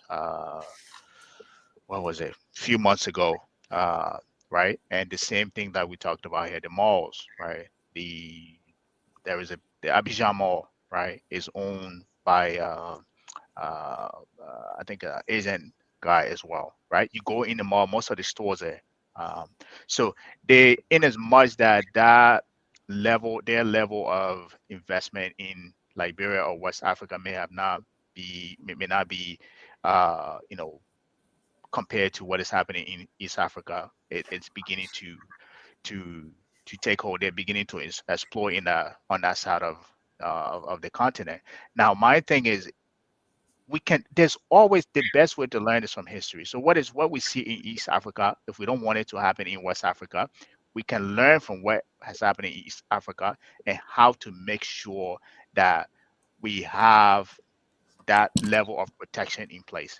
That protection, that not meaning not to keep them out, but to come to make sure that it become a participation that, to what we said, Liberia are not just consumer. We shouldn't just be consumer in Liberia, right? So I think I think Larry mentioned that too. We absolutely need to look at how we make Liberians to have access to capital in turn, so they don't become just consumer within their own economy.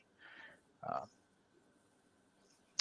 So I have another comment here. I think this takes us into what we were talking about the World Bank.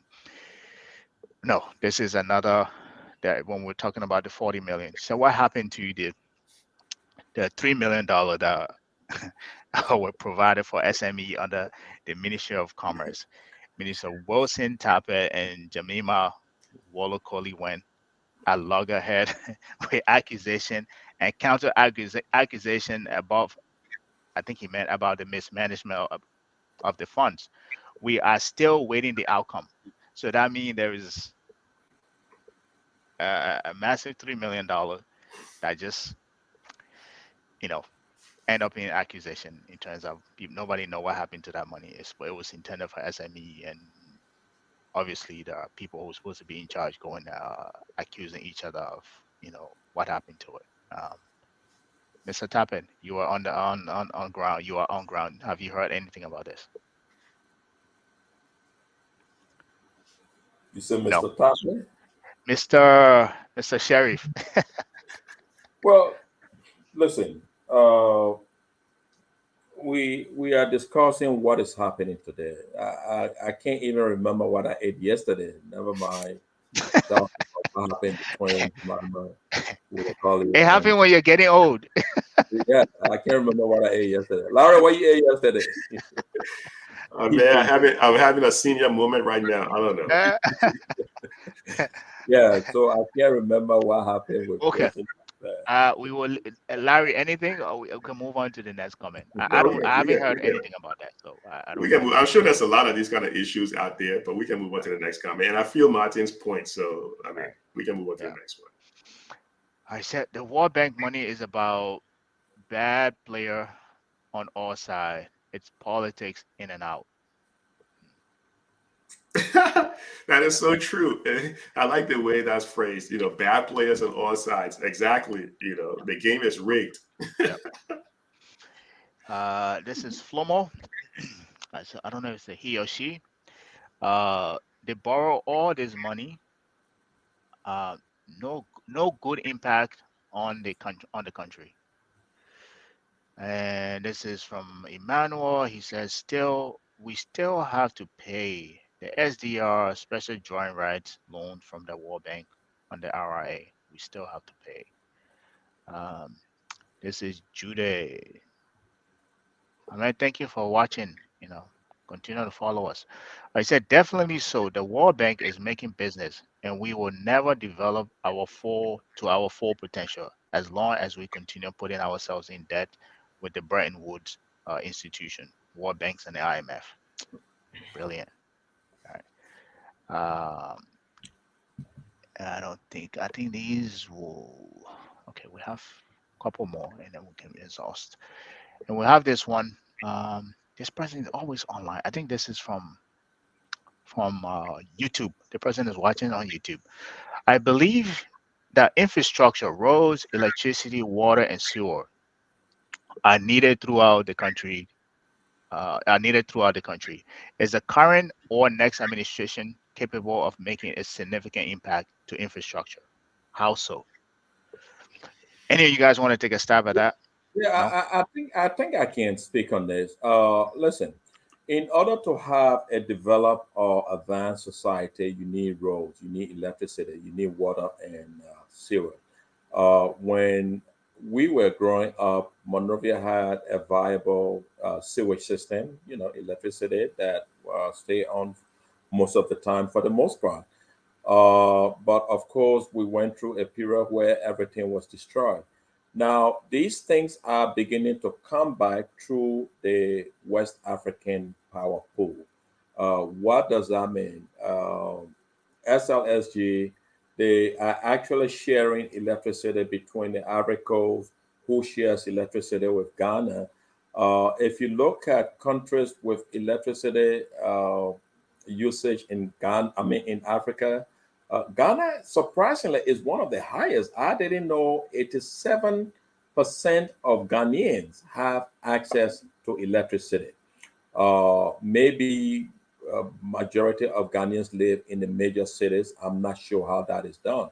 But if you also look at Liberia, I was also shocked to know that I believe the Liberian number was about 40% of all Liberians have access to electricity. Of course, a lot of people will argue that, but these are numbers that are out there.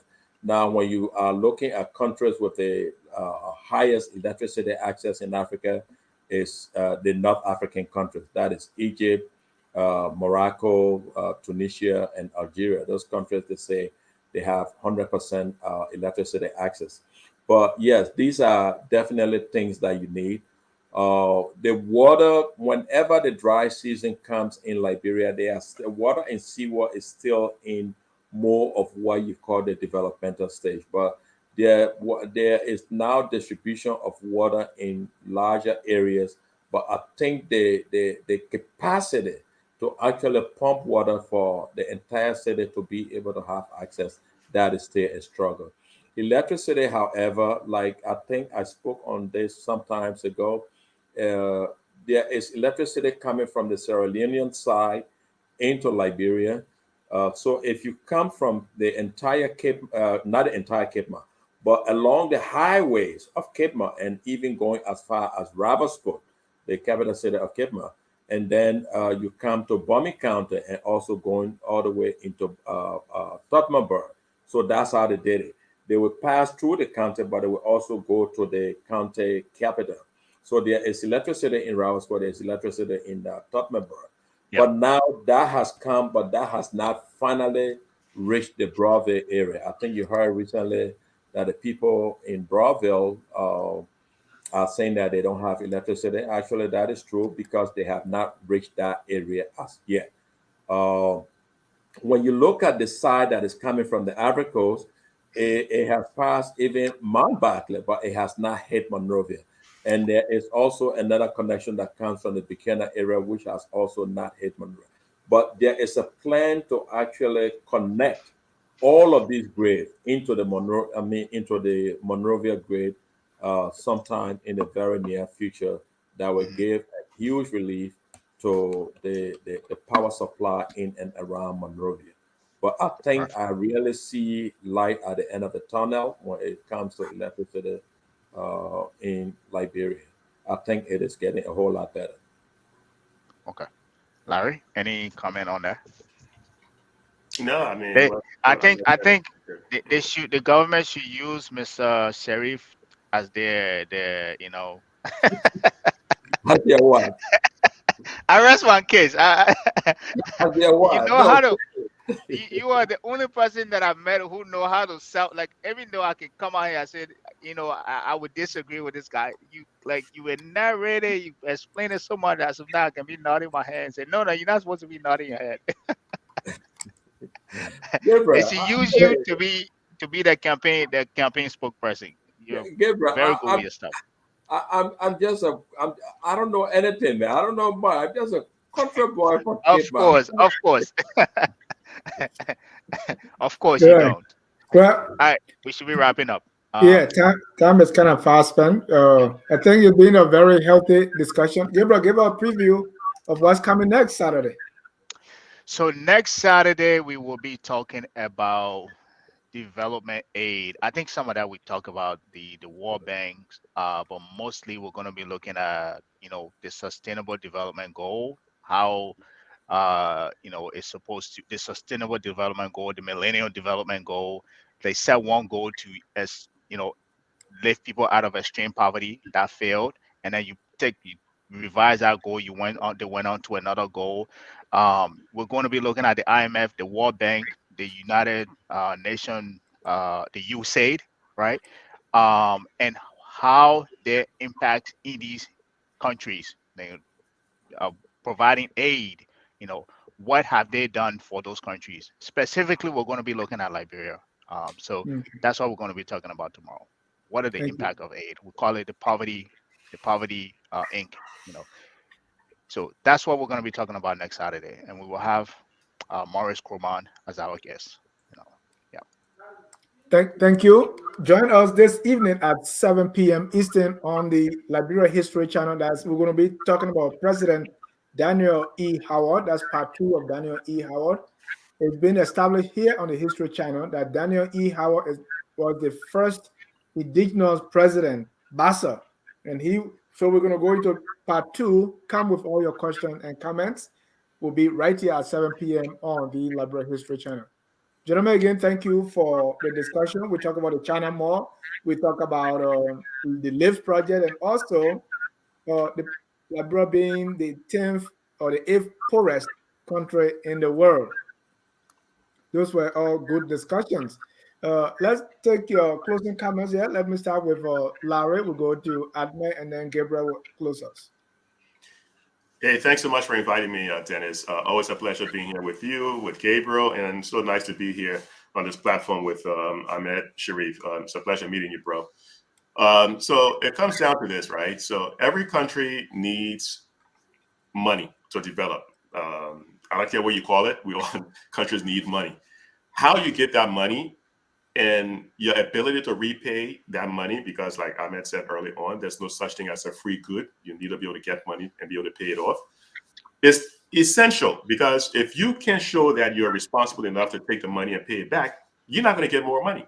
Liberia over the long haul hasn't been very good at taking money and paying it back, or taking that money and putting it to good use. So this was a good conversation in terms of, you have people coming in now, setting up shop, mall, whatever you want to call it. How's that going to impact ordinary Liberians? I talked about it. I think, it's going to have a negative impact in the long run. The World Bank money is not free. It's part loan, part grant. But historically, Liberia hasn't done anything good with any of that money to receive, because here it is today. We're still struggling. So, we'll continue to watch. Hopefully someone will come in, or this government. I don't see this government turning things around within the next few months, but I think someone's going to come in. Hopefully they'll come in with a better set of ideas and turn this whole thing around. But right now, as it stands, the people are poor because the leaders have been making some very poor decisions. So thanks again, Dennis. Always a pleasure being here with you guys. Thank you. Ahmed? For Liberia remains unflinching. I still believe Liberia will do very well. What we all need to do as Liberians is to come together and come up with ideas and see how we can better develop our country. There are a lot of good things that are happening. Liberia historically has been a poor country, and that story has not really changed much. We still are, but progress is along the way. But we all have to come together now, especially now there is a dual citizenship law that allows every Liberian to participate in the economy and invest in Liberia. So I really encourage all of my friends and brothers and sisters to begin to really look at opportunities in Liberia. Thank you. Thank you. Mr. Carter? Yeah, and Larry, Mr. Sheriff, thank you guys for a great discussion. For me, I will always want to double down on something that I, convicted about, and that is equity, and that is access to capital, and that is a country that is, where we can create, millionaires in Liberia that are not just in the government. And in order to do that, we need to create a Liberia where the average Liberian can have access to capital.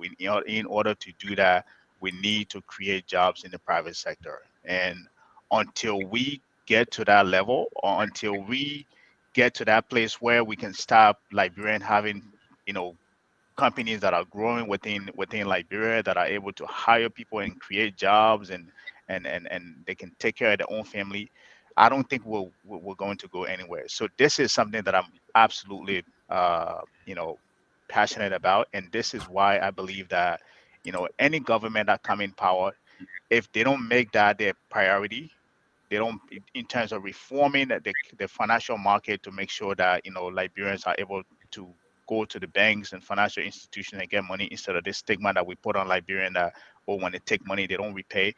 We're going to continue in the cycle where we keep borrowing money from the World Bank, and we're going to get to the same place where we might end up like the East African country, where Asians come in or foreigners come in and overtake our economy. So I agree with you, Mr. Sheriff. That's something that we all should be committed to, and I absolutely believe that despite everything that is happening, there is some hope that in these crops of Liberians that are coming up, I think we have that ability to turn the tiles around. Thank you.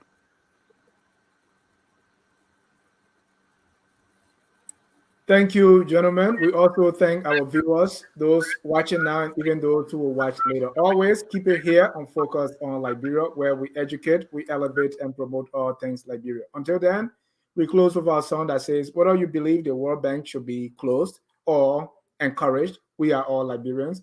It is incumbent upon all of us, though, to make our very best to make our country the glorious land of liberty. Have a good day, and God bless you. Enjoy your weekend, guys. We are Liberia. Liberia is our home. Liberia people. Is the USA